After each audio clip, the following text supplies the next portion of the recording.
All right, it's Gregory Hansen.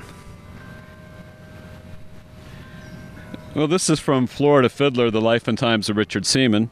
And what we're doing is looking at some of his stories about learning to play fiddle way back about 100 years ago down in Kissimmee, Florida.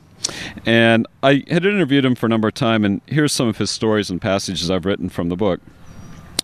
Well, that started way back when I was a boy, going to old-time square dancing and gatherings where people made their own music, and I listened to other people play, and I started in that manner. And I was interested in playing too. So therefore, I'd memorize some of the tunes that I heard and try to learn them on the fiddle. And then later on, when I started playing, I began to play out with them and among them, and we'd compare tunes and learn from one another. And I just sort of picked them up by ear and played them. Richard's story invites more questions about his musical training, so I ask if he remembers the very first time he heard fiddlers playing. He pauses, remembering an event that happened close to 90 years ago in Kissimmee Park. The best I can remember, I went to an old farmhouse. The name was Barber. Yeah, when they was dancing, I'd never seen it before. I didn't understand it. I was a little feller, and I didn't exactly understand it. You know, a little old ignorant country boy, and it had to soak in. And then finally, I didn't care too much for the dancing, but I really liked to hear that old fiddle play. Yeah, I can faintly remember it. Really, I don't know what it was about. I was young, but I remember that fiddle playing. His memory is dreamlike.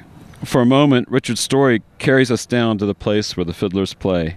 He gives such a rich description of his home community in Kissimmee Park and has shown me vivid old photographs from his boyhood home place that it's easy to picture him sitting down to listen to old-time fiddlers at a Florida frolic.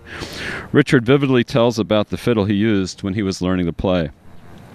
The old fiddle hung up on the house. It belonged to Dad, and there were some strings on it, and I didn't know how to tune it. Dad tuned it different, but standard tuning, I didn't know how to tune it till Joe Barber, I think it was, come by one day and showed me how to tune it, and then I finally worked out the scale myself.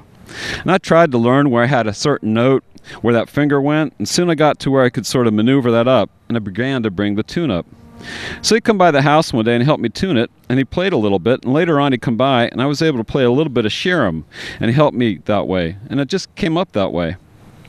Richard views playing by ear not so much as an esoteric natural talent, but rather as a process of acquiring specific physical skills. To learn to play the instrument, he explains, the fiddler cannot be afraid to make mistakes.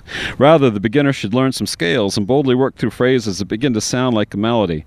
It takes experimentation and practice to make the tune emerge. If you work at it, Richard says, it'll just come to you.